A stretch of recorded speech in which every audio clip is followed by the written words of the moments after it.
जय गुरुजी संगत जी। अनंतम शुक्राना हमारे गुरुजी का। गुरुजी की असीम कृपा से अब मैं आपके सामने दिव्य आभा में से 14th अध्याय प्रस्तुत करने जा रही हूँ, जिसका नाम है परम पिता का संतान सुख आशीष। सर्वप्रथम जून 1998 में मुझे गुरुजी के दर्शन का सौभाग्य प्राप्त हुआ। मेरे मामा जी गुरुजी द्वारा अपने हृदय रोग के चमत्कारी निवारण के संबंध में उनके बारे में चर्चा करते रहे थे।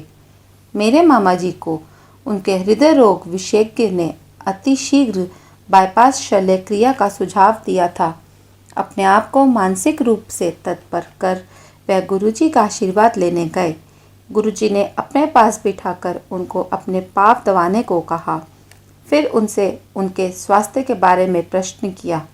मामा जी ने उन्हें उत्तर दिया और प्रस्थान करने की आज्ञा मांगते हुए उनसे होने वाली शल्य क्रिया की सफलता के लिए कृपा बनाए रखने को आग्रह किया। गुरुजी बोले कि उन्होंने उनका बाईपास कर दिया है। यह मामा जी जैसे श्रद्धालु के लिए विश्वास करना अति कठिन था, पर उन्होंने प्रसन्नता थी कि उन्हें गुरुजी को ने उन्हें धन्य कर दिया था। अगले दिन प्रातः मामा जी प्रवेशपूर्ण प्रशिक्षणों के लिए चिकित्सालय गए। परिणाम के अनुसार उनका हृदय ठीक से कार्य कर रहा था।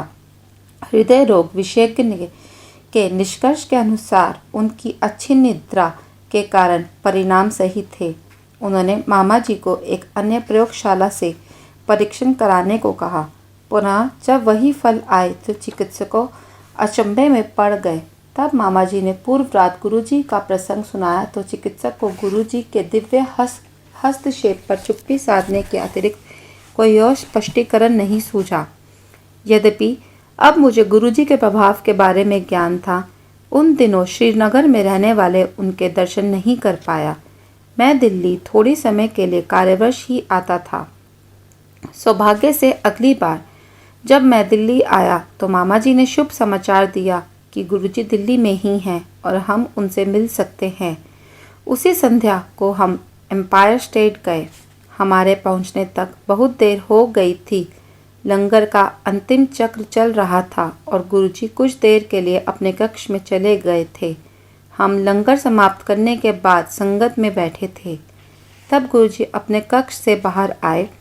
गुरुजी के प्रथम दर्शन काला कुर्ता धारण किए सभागृह में प्रभावशाली, निरहंकारी और मनोहर चाल से चलते हुए आज भी मेरे मनसपटल पर अंकित है।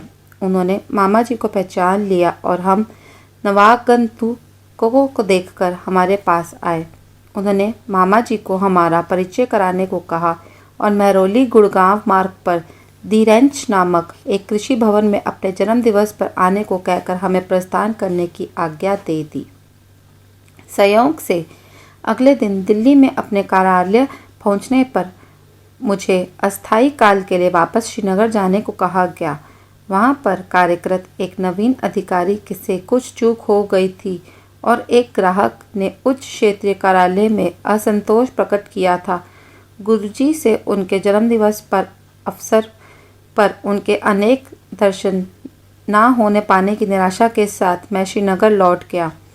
मुझे सौंपे गए कार्य में सफल होने का विश्वास था, क्योंकि मुझे गुरुजी के दर्शन और आशीष दोनों प्राप्त हो चुके थे। मुझे ज्ञात था कि सब कुछ गुरुजी की इच्छा अनुसार ही होगा। कठिन परिस्थितियों में मैं श्रीनगर और अवंतीपुर के कार्यालय संभालता रहा। वह ग्राहक अत्यधिक अपेक्षा रखता था और अपने अभियोग सिद्ध करने के लिए हमसे बहुत कार्य करवाता था। संभवतः उससे पूर्व मैं यह कार्य ना कर पाता, पर इस बार अंतर था। मेरे पास एक आश्रय था और कठिन काल में मैं उनको याद करता था।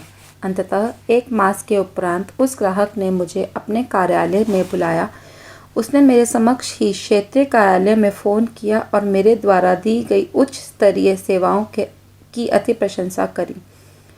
उसने अपना अभियोग भी वापस ले लिया और मुझे प्रशंसा पत्र भी दिया। मुझे पता था कि इसका कर्ता कौन है।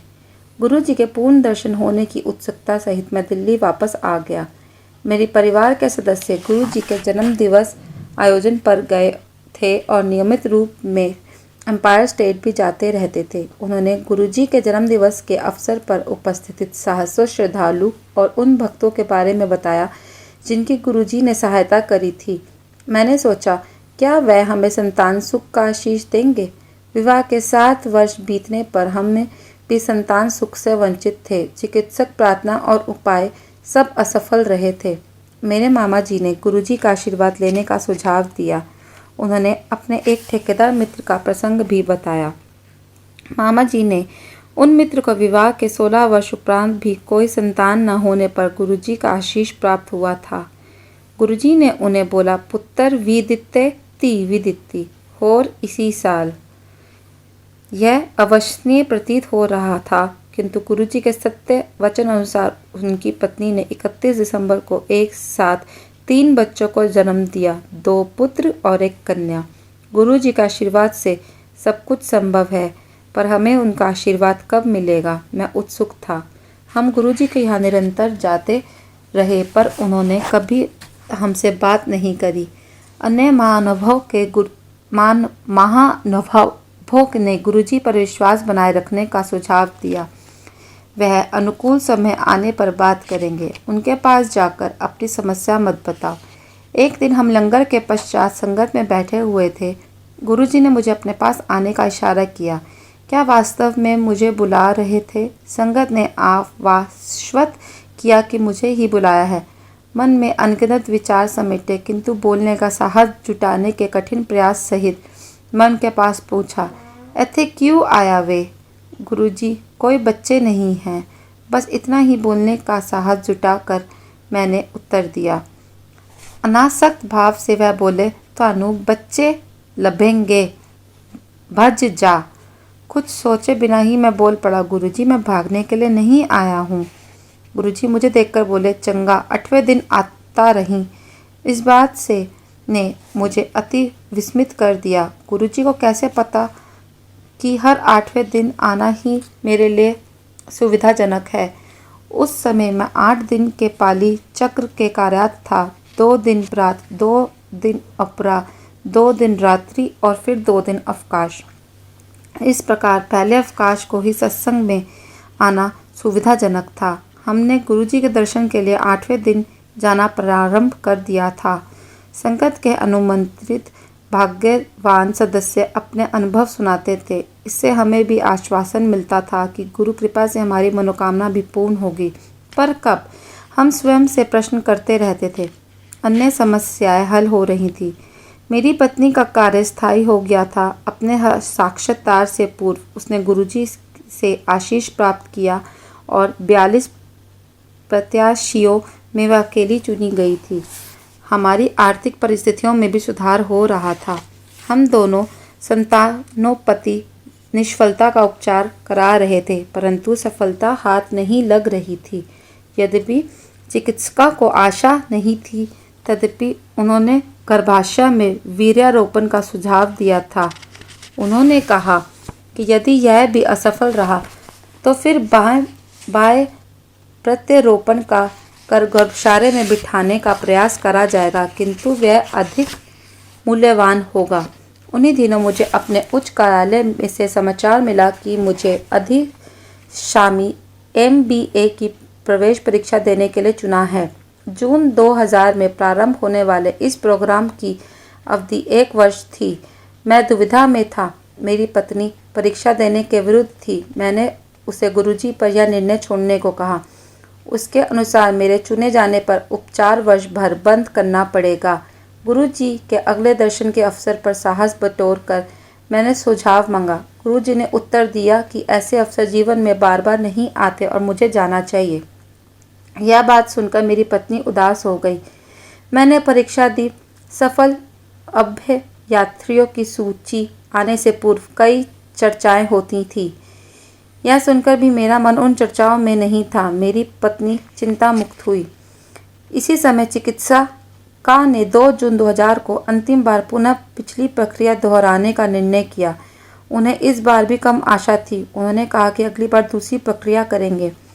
मैंने अपने कार्यालय में समाचार दिया कि मैं विलंब से पहुंचूंगा। इधर चिकित्सालय में प्रथम नमूने और परीक्षणों के बाद मुझे एक और नमूना देने को कहा गया। जब मैंने अपने कार्यालय में बताया कि विलंब अधिक होगा और बहुत अधिक होने पर नहीं आऊँगा, तो उस अधिकारी ने निर्देश दिया कि भले ही कितनी देर हो जाए, मुझे वहाँ अवश्य पहुँचना है। यहाँ पर कार्य समाप्त होने पर और अपनी पत्नी के सुरक्षित घर पहुँचने का प्रबंध कर जब मैं अपने कार्यालय पहुँचा, तो मुझे MBA में अपने चयन का समाचार मिला। स्वीकृति देने के लिए 3 दिन का समय था। अगले दिन जब हम गुरुजी के दर्शन के लिए गए और मैंने यह समाचार गुरुजी को दिया, मेरा भ्रम जैसे कोई सर्वज्ञाता को कोई नवीन समाचार दे सकता है, तो मुस्कुरा कर गुरुजी बोले, फिर ते कल्याण हो गया। मैंने सोचा, मैंने तो गुरुजी को अपने चयन की बात बताई है और वह कह रहे हैं कि मैं धन्य हो गया। यह तो प्रत्यक्ष ही है। उस समय गुरुजी के तात्पर्य से हम अनभिज्ञ थे। यह रहस्योद्घाटन के लिए अभी कुछ और दिन का समय शेष था। मैंने गुड़गांव में MBA संस्था में प्रवेश कर लिया। प्रथम सत्र के बाद मैं घर गया। उसी संध्या को हम दर्शन के लिए गए। लौटते हुए मेरी पत्नी ने गर्भ परीक्षण उपकरण खरीदने को कहा। गुरुजी के कथन का रहस्य अगले दिन प्रातः उजागर हुआ जब मेरी पत्नी ने अपना गर्भवती होने का समाचार दिया। गुरुजी की कृपा से कठिन परिस्थितियों में की गई अंतिम चेष्टा सफल हुई थी। हम दोनों हर्ष से विहल और कृतज्ञ थे। चक्षुओं में अश्रु भरे हम दोनों बहुत देर तक गुरुजी के चित्र को चुंबन लेते रहे। उसी शाम को हम गुरुजी के पास गए और उनके चरण कमल छू कर जैसे ही उन्हें यह सूचना देने के लिए मैंने अपना मुख खोलना चाहा, एक बार पुण्य सर्वगाता को बताने की भूल उन्होंने चुप रहने का संकेत दिया और बोले, मैनू पता है। मेरी अनुपस्थिति होते हुए भी मेरी पत्नी का गर्भकाल सहजतापूर्वक बीत गया। उसी अवधि में उसे महाविद्यालय परिसर में ही घर मिल गया, जिससे प्रतिदिन यात्रा करने के कष्ट भी मुक्त मिल गई। उसने 31 जनवरी 2001 को पुत्र को जन्म दिया। शिशु के 40 दिन पूर्ण होने पर हम उसे गुरुजी का आशीर्वाद दिलाने उनके पास ले गए। उस दिन आज्ञा लेते समय गुरुजी मेरी पत्नी को बोले, पूनम आंटी होर मुंडा लेना है। मेरी पत्नी को एकाएक अत्यधिक अचंभा हुआ, पर वह कुछ नहीं बोली। उसके बाद गुरुजी हर दर्शन के समय मेरी पत्नी से यह पूछते रहे। वह कभी उत्तर तो नहीं देती थी, पर अचरज सदा रहता था कि इतने छोटे शिशु के साथ कैसे पुनः उस पूरी प्रक्रिया को दोहरा पाएंगे। उनके अनुसार गुरुजी परिहास कर रहे थे। जून 2001 में मेरा MBA पूरा होने पर मेरा स्थानांतरण राजबंद हो गया। छोटे शिशु एवं दिल्ली में अन्य उत्तरदायित्वों के कारण मेरे लिए इस समय बाहर जाना असंभव था। मैंने अपने कार्यालय में अपने वरिष्ठ अधिकारियों से उनके अनुनय विनय करी और कोई सहायता करने को उद्यत नहीं था। सबकी उदासीनता देखकर अंत में मैंने दिल्ली में अपने परिवार के लिए सब प्रबंध कर जाने का मन बना लिया था। उस संध्या को हम गुरुजी के दर्शन के लिए गए थे। उसी दिन सबसे वरिष्ठ अधिकारी, जिनको मैंने संस्थाकरण रोकने की विनती करी थी, ने मना कर दिया। उस दिन भी गुरुजी ने मेरी पत्नी को देखकर अपना वही प्रश्न दोहराया, पूनम आंटी होर मुंडा लेना आया। मेरी पत्नी ने तत्काल उत्तर दिया, यदि मेरे पति विस्थापित होकर चले गए तो मुझे पुत्र कहाँ से मिलेगा। गुरुजी मुस्कुराकर बोले, यह तो वास्तव में तकनीकियाँ समस्या है। वह मेरा स्थानांतरण रद्द कर देंगे। हम उनके कमल चरण स्पष्ट कर घर आ गए। 2 दिन के बाद मेरी एक वरिष्ठ अधिकारी ने फ़ोन किया और बोले, तुम अपनी समस्याओं के कारण ना जाने की बात करते रहे हो। तुम एक आवेदन पत्र लिखकर मुझे भेज क्यों नहीं देते? मैं देखता हूँ कि क्या हो सकता है। मुझे उनके मन का इस विचार की उपस्थिति के कारण का पता था। उसके पश्चात गुरुजी के जन्म दिवस 7 जुलाई 2001 से मैंने पुनः कार्यालय में काम करना प्रारंभ कर दिया था। तब मैं दिल्ली 2 वर्ष और रहा। गुरुजी उसके बाद भी मेरी पत्नी से निरंतर वही प्रश्न करते रहे। अप्रैल 2002 में एक दिन मेरी पत्नी ने उत्तर दिया, जैसी आपकी इच्छा। अगले दिन ही गर्भ परीक्षण के सफल परिणाम निकले। इस बार यह बिना किसी चिकित्सा पद्धति को संभव हुआ था। गर्भकाल की अवधि में एक बार मेरी पत्नी ने मुझसे कहा कि इस बार कन्या होनी चाहिए। मैंने गुरुजी से इस बारे में निवेदन करूंगी। अगले दर्शन के कारण वह गुरुजी के चरण स्पर्श करते समय कहने ही वाली थी कि गुरुजी पहले बोले, पहली बार मुंडिया तो दूजी बार भी मुंडिया। उसे अपना उत्तर मिल गया था और उसने 1 दिसंबर 2002 को पुनः पुत्र को जन्म दिया। गुरुजी ने दूसरे पुत्र का नामकरण इच्छुक किया। हमारी दूसरी संतानोत्पत्ति के बाद एक दिन गुरुजी ने मेरी पत्नी से प्रश्न किया कि क्या वह पीएचडी करने के विचार कर रही है। उसने उत्तर दिया कि 2 बच्चों के साथ पठन पाठन का कार्य अति कठिन है। गुरुजी ने अपना सुझाव दोहराया और बोले, पता है पीएचडी दा की मतलब होता है पागल होने दा डर। इस सुझाव के कारण हमें देर में तब जाकर स्पष्ट हुआ जब मेरा स्थानांतरण मुंबई हो गया। मेरी पत्नी मेरे साथ पीएचडी आरंभ कर लंबा अवकाश लेने की अवस्था में ही मेरे साथ रह सकती थी। अपने अंतरण पत्र लेकर मैं गुरुजी का आशीष लेने गया और उन्हें अपने स्थानांतरण के बारे में बताया। उन्होंने मुझे जाने की आज्ञा दे दी। प्रथम वर्ष मैं मुंबई में अकेला रहा। इस अवधि में कुछ बार हम गुरुजी के दर्शन के लिए आए। एक ऐसे ही अवसर पर गुरुजी ने कहा कि मैं अपने परिवार को साथ ले जाऊं, नहीं तो वह एक और पुत्र दे देंगे। हमें संदेश मिल गया कि पत्नी ने पीएचडी के लिए आवेदन दे दिया। गुरुजी की दया से बहुत कम समयावधि में सब औपचारिकताएं भी पूर्ण हो गई। फलस्वरूप मेरा परिवार मुंबई आ गया। यहाँ पर यह बताना अनुप्रयुक्त नहीं होगा कि मेरे पिता के एक मित्र जो एक निपुण ज्योतिषी भी है ने मुझे बताया कि मेरी पहली संतान 41 वर्ष की आयु में होगी। उनकी भविष्यवाणी के अनुसार मुझे 2 कन्याएं के बाद ही पुत्र होगा। इनसे जोशित ने संभवतः कभी गलती नहीं हुई थी। मैंने जब उनसे प्रश्न किया कि कैसे गुरुजी के आशीर्वाद से हमें पहली संतान 37 की उम्र में ही हुई और दूसरी 39 वर्ष की, तो वह कैसे चूक कर गए। उन्होंने उत्तर दिया कि ईश्वर द्वारा लिखा हुआ भाग्य ही ज्योतिष से पता चलता है, किंतु गुरुजी जैसा महापुरुष जो मानव रूप में ही परमपिता है, भाग्य पुनः लिखने की क्षमता रखते हैं। अतः इसमें कोई शंका नहीं होनी चाहिए कि हमारे प्रारंभ कर्म को बदलने वाले स्वयं भगवान के अतिरिक्त कोई और नहीं हो सकता। सितंबर 1999 में हम अपने वाहन शिमला ले गए थे। अपनी दिव्य स्वप्न की आदत के कारण मैं कभी भी अच्छा चालक नहीं रहा हूँ।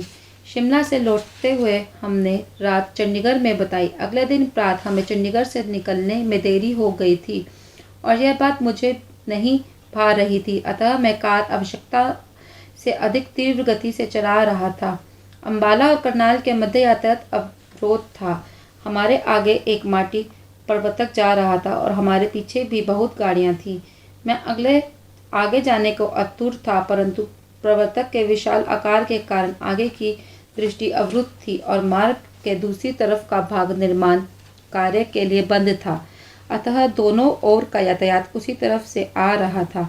मेरी पत्नी मेरे साथ ही अपने नेत्र बंद कर अपने छोटे से वॉकमैन पर शब्द सुनती हुई आगे बैठी हुई थी। ये वह प्रवर्तक अत्यंत धीमी गति में से जा रहा था। काफ़ी देर उसके पीछे धीमी गति से चलने रहने के कारण मैं अपना संयम खो बैठा और अपनी कार को गति बढ़ाकर उससे आगे निकलने की चेष्टा करी। जैसे ही मैं उसके समानांतर पहुंचा, मुझे सामने से आता हुआ यातायात दिखाई दिया। सामने से अत्यंत तीव्र गति में से एक प्रवर्तक हमारी दिशा में भागा चला आ रहा था। उसमें और हमारी कार में कुछ मीटर की दूरी शेष थी और दोनों प्रवर्तकों के आगे के हिस्से में कुछ इंचों का ही अंतर था। कार के आते हुए प्रवर्तक से चीथड़े उड़ते हुए के विचार और दोनों के कर्मचारियों का चिल्लाना सुनकर मेरे शरीर में कंपकपी छूट गई थी।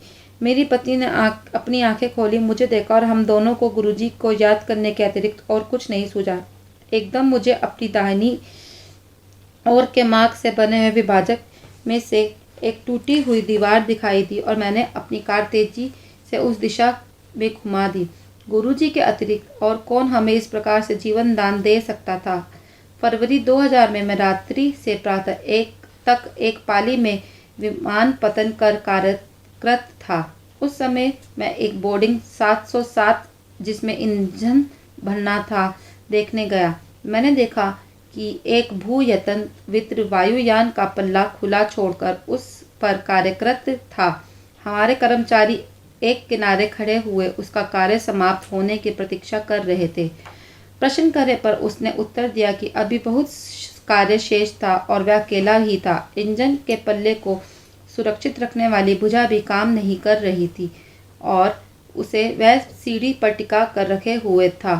मैंने उसकी बात सुनकर उससे ईंधन भरवाने का कार्य प्रारंभ करवा कर अपना कार्य करते रहने की विनती करी। उसने मान लिया कि और कहा कि हम ईंधन भरक यंत्र पर पहुंचे और वह भी शीघ्र वहां पहुंच जाएगा।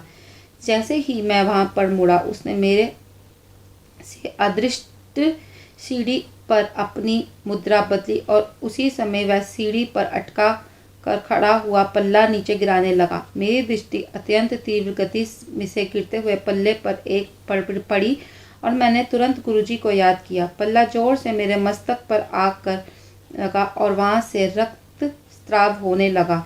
मैं चेतन अवस्था में था। मुझे विमान पतन पर चिकित्सक के पास ले जाया गया तो उसने कहा कि ईश्वर ने मेरी रक्षा की है।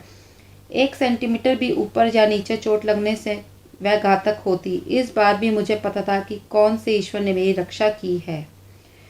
26 जुलाई 2005 को जब मुंबई जल प्लावित हुई, मैं कार्यालय में था। कुछ कर्मचारी रेल सुविधाओं के अस्त व्यस्त होने के भय से पहले निकल गए थे। चूंकि मुझे कार्य समाप्त करना था, मैं प्रतिदिन की भांति बाहर निकला। उस समय तक जो कर्मचारी पहले निकले थे लौटने लगे क्योंकि रेल सेवाएं बंद हो चुकी थी। उस दिन मैंने कार से यात्रा करी थी।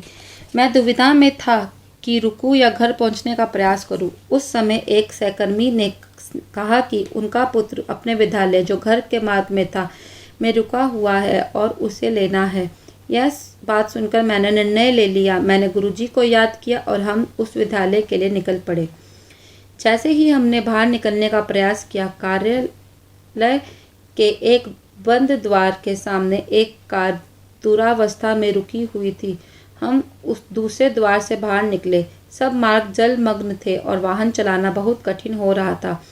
पूरी रात जल और अवरुद्ध यातायात की चुनौतियों का सामना करते हुए हम दोनों 2 घंटे उस विद्यालय तक में पहुंचे। क्योंकि गुरुजी की बसें बंद थी, सब विद्यार्थियों को वहीं पर रात्रि में रोकने की योजना बनाई जा चुकी थी। चूंकि मेरे सहकर्मी अपने पुत्र अपने सहपाठियों के साथ प्रसन्न था और हमारा घर तक पहुंचना अनिश्चित था, उन्होंने उसके वहीं पर रहने का अनुमोदन कर दिया। हम दोनों ने घर पहुंचने के प्रयास का निश्चय किया और चल पड़े। थोड़ी दूर जाने पर जल स्तर इतना बढ़ गया था कि हमारा घर पहुंचना या कार्यालय तक लौटना असंभव था। अतः मैं उसी ऊंचे स्थान पर जहां पर अपने सहकर्मी के विद्यालय पर जाने पर कार खड़ी करी थी, कार खड़ी कर रात्र वहीं पर गुजारने का निश्चय किया। मैंने घर पर समाचार दे दिया कि घर पहुंचना संभव नहीं है। हमने रात्रि कार में ही बिताई। अगले दिन जैसे तैसे जलस्तर कम होता गया। मैं धीमे धीमे कार चलाकर शाम तक घर पहुंचा। घर पहुंचने पर पता लगा कि वहां पर सब कारें पानी में डूब कर ऐसी अवस्था में हो गई थी कि अत्यधिक धन व्यय करने पर ही उनका जीर्णोद्धार संभव था।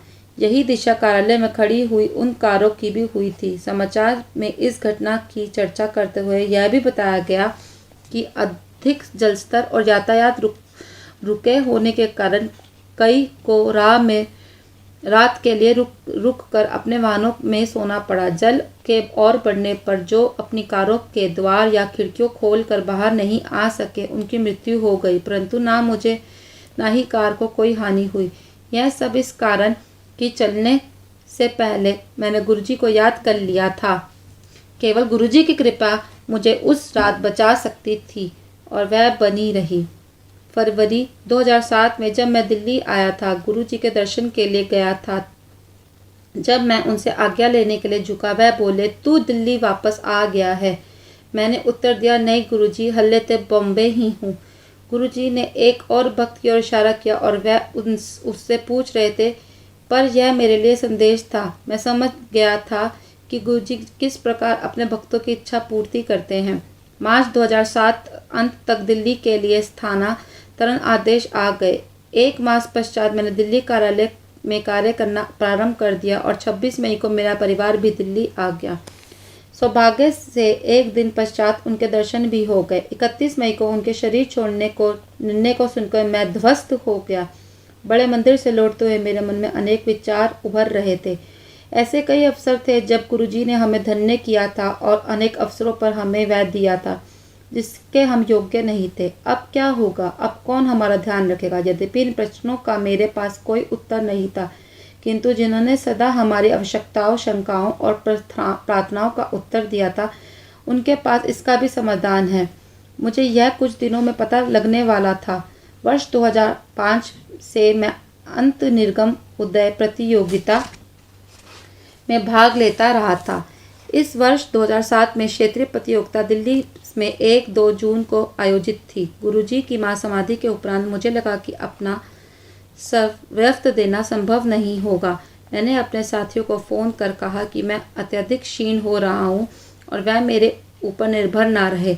मेरे एक साथी ने मुझे सांत्वना दी। गुरु अपने शिष्यों को कभी नहीं छोड़ते, शरीर त्यागने के बाद भी नहीं। शोक स्तब्ध होने के कारण मैं उस पर विश्वास नहीं किया।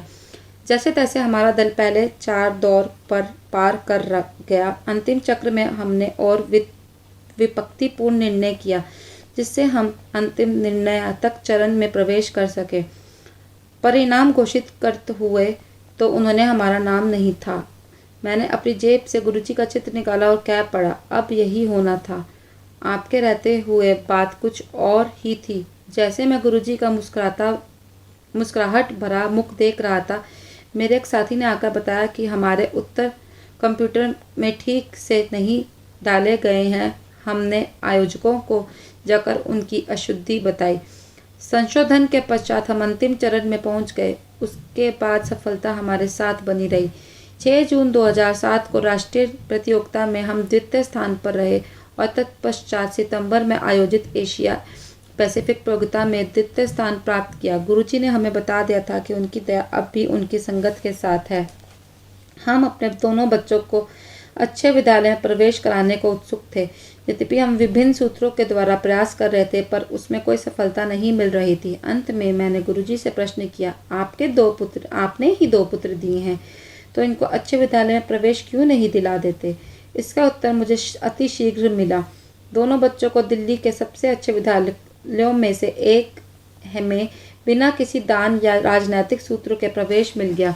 जब हम दिल्ली पहुंचे तो हमारे पास कोई ऐसा निवास नहीं था जहां से मेरी पत्नी और मैं अपने कामकाज और दोनों बच्चों को, जो अब 6 और 4 वर्ष के थे, की देखभाल कर सके। इस समस्या का एकमात्र समाधान यही था कि मेरी पत्नी को महाविद्यालय परिसर में ही घर मिल जाए, पर कोई भी निवासी सेवानिवृत्त होने वाला नहीं था और वहीं पर घर वरीयता के आधार पर मिलते थे। इस बार भी हमारी इच्छा अनुसार चमत्कार हुआ। एक शिक्षक जिनके पुत्र को अपने विद्यालय से दूर होने के कारण कठिनाई का सामना करना पड़ता था, ने अपना घर खाली कर दिया। आवश्यकताजनक रूप से वरीयता में उच्च आवेदकों में से किसी ने उस घर के लिए आवेदन नहीं दिया, अतः मेरी पत्नी को वह घर मिल गया। गुरुजी के अन्यथा और कौन संगत के सदस्यों की सुविधा अनुसार ऐसे चमत्कार कर सकता है? मैंने परम पिता गुरुजी के साथ अपने अनुभवों को बहुत सारांश में लिखा है। मैं यह हार्दिक कृतज्ञता और आदर से यही समाप्त करता हूँ। ओम श्री गुरुदेवाय नमः। प्रार्थना है कि गुरुजी सदा हमारे और सब भक्तों पर सुख, सौभाग्य और सुबुद्धि की वर्षित करते रहें और हम सदा उनके भक्त होने के योग्य बने रहें। जय गुरुजी। शुक्राना गुरुजी, शुक्राना संगत जी। संगत जी, please do like, share and subscribe to my YouTube channel सतगुरु की मौज for more satsang, divya abha and graces. Thank you guruji. Thank you संगत जी।